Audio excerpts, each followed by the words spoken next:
2022 Chevrolet Bolt EUV First Drive, Chevy's Model Y. The Bolt EV's new big brother raises some questions. We've known the tall-hatch Chevrolet Bolt EV, winner of our 2017 Car of the Year calipers, was getting an SUV sibling for some time now. As details of the 2022 Bolt EUV began to emerge, the Motor Trend internal Slack channels lit up with questions. Why'd Chevy make the two vehicles look so similar? Why is the new one named like a trim level? How does Chevy expect showroom sales personnel to steer buyers into one or the other of these plug-in twinses instead of a cheaper, perhaps more profitable, gasser of similar size and configuration on the same lot? Should buyers even consider that choice?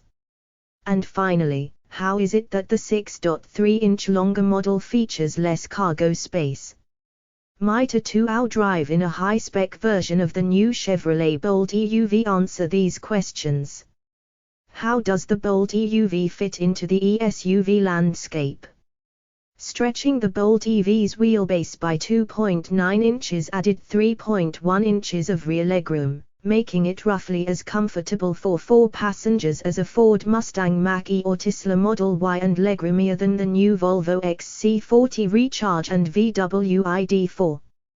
But because it's 3 to 6 inches narrower than those vehicles, a third rider in the rear will feel smooshed in the Chevy.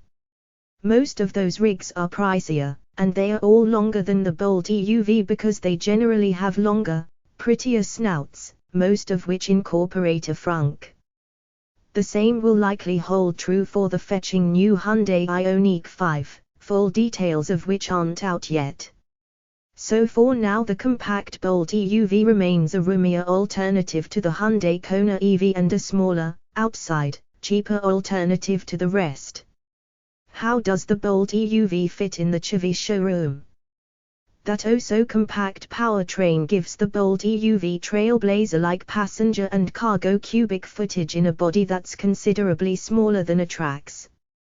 But because its price aligns better with the bigger, fancier Blazer and buyers have no all-wheel drive option in any Bolt, salespeople will need to dream up some new arguments about home charging convenience, simplicity of maintenance, etc. if they are going to move any Bolt EUVs. Is this Trax-sized Blazer-priced SUV sufficiently posh inside? My Premier trim example with the two-tone interior certainly made a great first impression.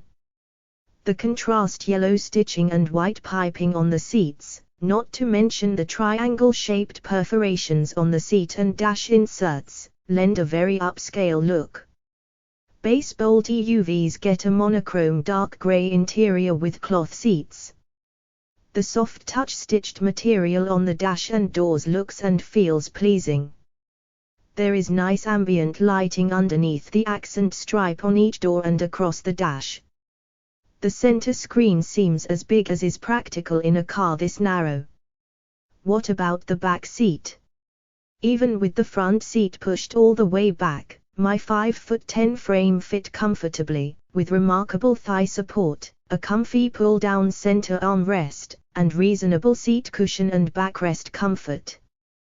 The seat perforations continue back here with heaters, no coolers, but there's no ambient lighting, no heat or a forward/C vents, and just 2 USB outlets, one A and one C type. Another oddity of our high-spec variant, the front seat coolers package where rear passenger toes want to be, behind a sort of fence right at the back of the front seats, that moves back and forth with them.